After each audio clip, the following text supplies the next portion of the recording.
Dans cet épisode, je vais vous parler de combien il faut mettre dans une enveloppe rouge. Je réponds à vos questions en vous présentant la Chine et le chinois tels que je les vois et tels que je les vis. Bienvenue dans la Chine, le chinois, comment c'est vraiment.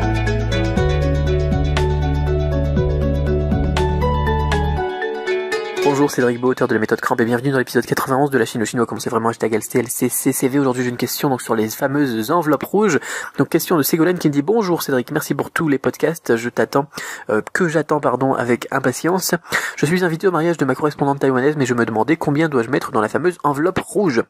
Nous nous considérons comme meilleures amies étrangères, nous écrivons tous les 15 jours depuis 3 ans et nous envoyons régulièrement des colis.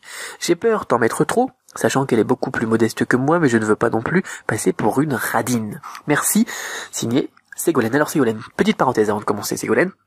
Qu'est-ce qu'une enveloppe rouge? Une enveloppe rouge, c'est tout simplement une enveloppe de couleur rouge, qu'on appelle rongbao en chinois, et qui correspond tout simplement à des étrennes, on va dire. On en offre généralement donc lors du Nouvel An chinois, parfois donc pour les anniversaires. Souvent, on en offre aussi pour donc les grands événements, c'est-à-dire un mariage, naissance que l'on fait généralement à 100 jours ou à 3 mois, etc. Donc on fait ça à 1 mois, 3 mois ou 100 jours, voilà.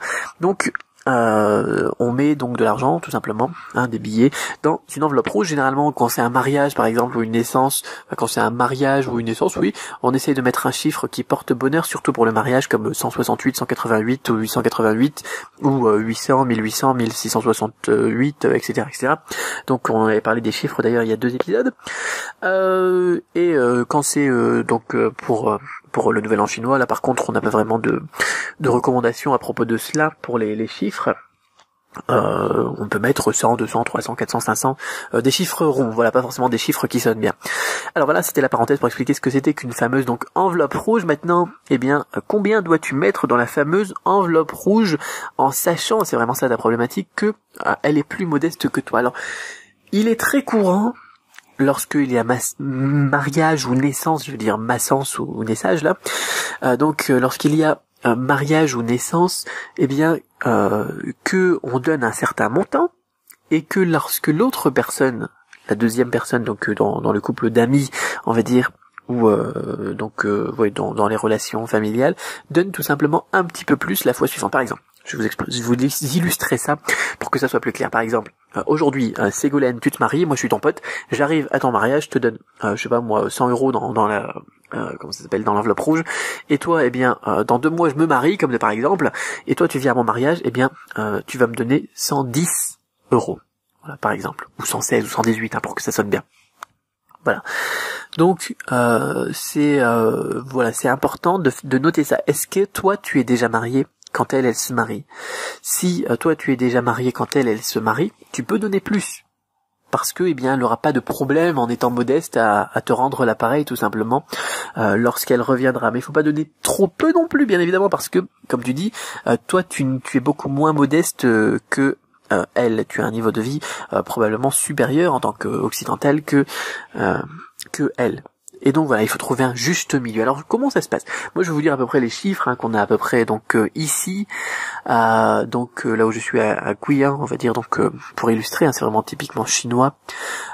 C'est un petit peu supérieur à Hong Kong, c'est à peu près pareil à Taïwan.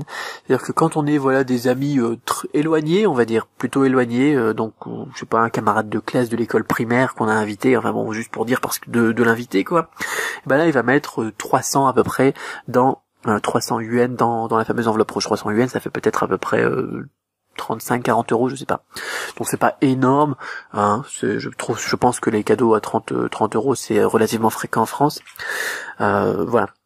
Après, quand on est de la famille ou des amis proches, là il faut être un petit peu moins radin, on va dire, et je pense que le minimum, en tout cas dans moi ce que j'ai pu voir, c'était des enveloppes de 500 yuan ou de 500 500 yuan ou bien alors 800 yuan, voilà. Je me perds parce que j'essaye de regarder c'est quoi la monnaie à Taïwan, le taux de change. en même temps que je parle. Donc voilà. Moi, personnellement, quand c'est un ami à moi qui se marie, eh bien je mets à peu près 100 €. 100 € dans la, comment ça s'appelle, dans l'enveloppe là. Par exemple, quand Yoni s'est marié, eh bien je lui ai envoyé 100 €. Voilà. Donc c'est un montant qui me semble raisonnable quand on est ami tout simplement avec quelqu'un et qu'on a un niveau de vie d'occidental tout simplement. Voilà, je pensais à 100 € donc pour une bonne amie, un bon ami, ou 80 quoi. Après il faut voir le taux de change pour trouver un chiffre proche qui sonne bien. Donc quelle est la monnaie à Taïwan? Ça c'est la bonne question, je vais rechercher en même temps. Je prépare pas les exercices, moi je fais toujours ça en direct, mais comme ça eh bien je vais rechercher. Alors à Taïwan, la devise c'est le nouveau dollar de Taïwan qui s'appelle TWD. Voilà, on va dire par exemple qu'on mettait 800 € en TWD. Est-ce qu'on est proche ou est-ce qu'on n'est pas proche? Donc là-dedans. Au niveau des taux de change, c'est compliqué les Taïwan dollars. 800 € ça fait 26 534 Taïwan dollars. Alors là c'est compliqué. Sinon tu peux mettre, 800 €, c'est 80 € pardon que je voulais dire. C'était 800 CNY. Oh, je fais n'importe quoi. 800 CNY, donc ça fait 4000 Taïwan dollars. Ça sonne mieux déjà. Donc 4000, pourquoi pas mettre 6000, voilà. Mettre 6000 ou 6688 par exemple. Ça sonnerait bien. Ou sinon d'ailleurs directement le mettre en euros. Oh, le taux de change il fait mal par contre. Alors pour pas se passer radin, on va se baser sur les chiffres donc que je t'ai donné en Chine. Et donc si on disait par exemple parce que l'euro ça vaut plus rien maintenant, c'est dingue ça. Si on disait donc par exemple 800 Chinese yuan, ça ferait à peu près 4000 Taïwan dollars. Et donc notre fameux 4000 Taïwan dollars, ça fait combien maintenant en euros? En euros. Voilà. 4000 Taïwan dollars en euros, parce que là ça vaut plus rien l'euro, c'est dingue, ça fait 120 € maintenant. Donc pourquoi pas effectivement mettre 100 € ou mettre un chiffre qui sonne un petit peu mieux. Je sais pas, mais bon voilà, moi je resterai sur mon idée de 100 €. Après voilà, il y a encore la problématique de est-ce que toi tu es marié ou pas. C'est-à-dire que si c'est vraiment une super amie et que tu as un niveau de vie supérieur à celui que j'imagine, tu peux y aller, tu peux mettre 160, 180, pourquoi pas. Si tu as un niveau peut-être inférieur, eh bien tu peux mettre à peu près 80 €. Voilà, ça me paraît raisonnable. Et tu peux même le mettre en euros pour que ça fasse aussi quelque chose d'un peu plus spécifique. Ça fait toujours plaisir aussi de recevoir des euros quand on habite à Taïwan. En lui disant d'aller les changer vite parce que ça vaudra plus vite, ça vaudra rapidement plus grand chose. Mais c'est une piste de réflexion, voilà, à peu près. Donc c'est ça. Après, donc là aussi, quand toi tu auras des enfants, si tu n'en as pas, ou quand elle aura des enfants, si elle n'en a pas, tu reviens à peu près sur ça. Mais voilà, je pense à peu près ce montant. Hein, c'est parce que tu me dis, voilà, vous vous considérez comme étant les meilleures amies étrangères, quoi. Et je pense que des meilleures amies étrangères, ça se donne pas 30 € ou 20 €. Voilà. Je pense que ça répond à la question. En tout cas, moi, du point de vue chinois, c'est ce que je ferais. Hein, je réponds aux questions comme je le ferai et comme je le pense. Donc voilà.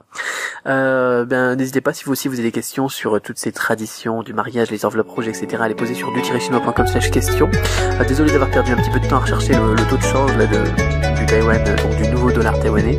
Et puis on se retrouve très vite pour un nouvel épisode. Donc gardez l'esprit ouvert et puis ensemble on continue à tuer les préjugés. Voilà, si ça vous a intéressé et que vous avez appris des nouvelles choses, et bien surtout commentez et partagez.